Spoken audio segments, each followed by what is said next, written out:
रात के सन्नाटे में जब पूरा गांव गहरी नींद में होता है, तब अचानक कहीं दूर से एक अजीब सी आवाज गूंजती है। टन टन टन, बकरियों की घंटियों की झनकार। और फिर सुनाई देती है भावी लाठी की ठक ठक। लोग कहते हैं ये कोई साधारण चरवाहा नहीं, बल्कि एक भूत है, भूतिया बकरी वाला। जिसने भी उसकी लाल आंखों और उसके काले बकरियों के झुंड को देखा, वो फिर कभी सुबह जिंदा नहीं मिला। दोस्तों, डर की दास्तान में आज अब सुनेंगे भूतिया बकरियों की डरा देने वाली कहानी। लेकिन प्लीज दोस्तों, ये चैनल आपके लाइक और सब्सक्राइब से ही आगे बढ़ सकता है, इसीलिए प्लीज सब्सक्राइब करें दोस्तों। चलिए शुरू करते हैं। पहाड़ों और जंगलों से घिरे एक गांव का नाम था खैरागढ़। गांव छोटा था, लेकिन वहां के लोगों में एक गहरी दहशत बसी हुई थी। जैसे ही सूरज ढलता, पूरा गांव सन्नाटे में डूब जाता। कोई दरवाजे से बाहर झांकता तक नहीं था। बच्चों को जल्दी सुला दिया जाता, औरतें चूल्हा बुझाकर भीतर बैठ जाती। कहते थे रात होते ही जंगल से बकरियों की घंटियों की आवाज आती है, टन टन टन, और उनके बीच में बकरियों के मिमियाने की डरावनी गूंज। उन आवाजों के साथ एक भारी लाठी की ठक ठक भी सुनाई देती। लोग कहते ये भूतिया बकरी वाला है, जो रात को अपनी बकरियां चराता है। कभी इस गांव में रामदीन नाम का आदमी रहता था। वो बकरी पालता था, लेकिन बड़ा लालची और निर्दयी था। दूसरों की बकरियां चुरा लेता, काट कर बेच देता। एक बार उसने गांव के सबसे गरीब किसान की सबसे अच्छी बकरी मार डाली। किसान ने विरोध किया तो रामदीन ने उसे आधी रात जंगल में घसीटकर मार डाला और लाश गड्ढे में दबा दी। कहते हैं उसी रात जंगल ने बदला लिया। रामदीन जब अपनी बकरियां लेकर लौटा तो बकरियां अचानक अजीब आवाजें निकालने लगीं। रात भर उसकी चीखें सुनाई दी और अगली सुबह उसका शव जंगल के किनारे पड़ा मिला।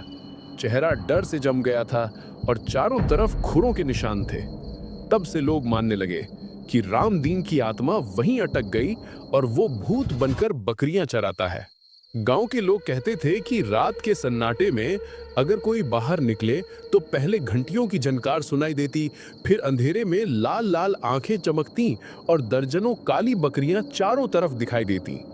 बीच में लंबा सा आदमी लाठी घसीटता हुआ चलता, भूतिया बकरी वाला। गांव का जवान शंभू बड़ा हिम्मती था। उसने सोचा ये सब अंधविश्वास है। एक रात वो चुपके से गांव के बाहर आम के पेड़ पर चढ़कर बैठ गया। आधी रात बीती ही थी कि जंगल से वही आवाजें आने लगीं, घंटियों की झनकार, बकरियों की में और भारी लाठी की ठक ठक। शंभू ने झांक कर देखा तो उसकी रूह कांप गई। सचमुच एक परछाई बकरियों के बीच में चल रही थी। उसके पैर जमीन को छू ही नहीं रहे थे, लेकिन बकरियों के खुर मिट्टी पर गहरे निशान छोड़ रहे थे। उसकी आंखें अंगारों की तरह चमक रही थीं। शंभू ने सांस रोक ली, लेकिन तभी पेड़ की डाल टूट गई और वो नीचे गिर पड़ा। आवाज सुनते ही भूतिया बकरी वाले ने सिर घुमाया और उसकी लाल आंखें शंभू पर टिक गईं। कौन देख रहा है मेरी बकरियों को? उसकी आवाज इतनी भारी थी कि धरती कांप गई। शंभू किसी तरह भागकर गांव पहुंचा। सुबह तक उसे तेज बुखार आ गया और उसकी पीठ पर गहरे खुरों के निशान उभर आए। तब से गांव में दहशत और बढ़ गई।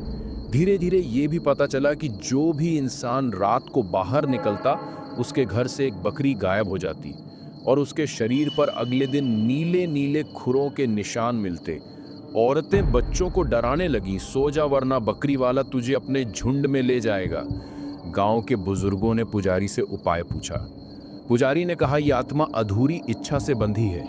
इसे तभी रोका जा सकता है जब पूर्णिमा की रात हवन करके इसे बांध दिया जाए। पूर्णिमा की रात सब लोग मंदिर में इकट्ठा हुए। ढोल नगाड़े बजने लगे, मंत्रोच्चार शुरू हुआ। अचानक जमीन कांपने लगी। जंगल से झुंड की आवाज आई, मैं और ठक ठक ठक लाल लाल आंखें चमकती नजर आईं। भूतिया बकरी वाला अपने पूरे झुंड के साथ मंदिर की ओर बढ़ रहा था। गांव वाले कांप उठे, लेकिन पुजारी ने मंत्र और जोर से गाना शुरू कर दिया। बकरी वाला मंदिर के दरवाजे पर आकर रुका। उसने लाठी जमीन पर पटकी और पूरा गांव गूंज उठा। अचानक कई बकरियां धुएं में बदलकर गायब हो गईं। पुजारी ने आग में आहुति डाली और चिल्लाया, हे पापी आत्मा, जा मुक्ति पा। बकरी वाले की चीख गूंजी। उसका शरीर धुएं में बदलने लगा। गांव वाले खुश हो गए कि अब डर खत्म हो जाएगा। लेकिन तभी झुंड की एक काली बकरी मंदिर के अंदर घुस गई। उसकी आंखें लाल थीं और सींग नुकीले। वो पुजारी पर टूट पड़ी। पुजारी गिर पड़े और उसी पल धुएं से बनी परछाई फिर से गहरी हो गई। गांव वाले भाग खड़े हुए और आज भी लोग कहते हैं कि वो आत्मा पूरी तरह से खत्म नहीं हुई। जब रात गहरी होती है और हवा थम जाती है तो खैरागढ़ के जंगल में वही आवाजें गूंजती हैं। बकरियों की घंटियां, खुरों की ठक ठक और लाल आंखों वाला बकरी वाला। गांव अब भी अंधेरे में जल्दी दरवाजे बंद कर लेता है। बच्चे आज भी पूछते हैं, माँ क्या सच में वो बकरी वाला आता है? और माँ चुप होकर दरवाजे की कुंडी कस देती है। कहते हैं अगर कभी किसी ने उस झुंड को देखने की कोशिश की तो वो फिर कभी वापस नहीं लौटा।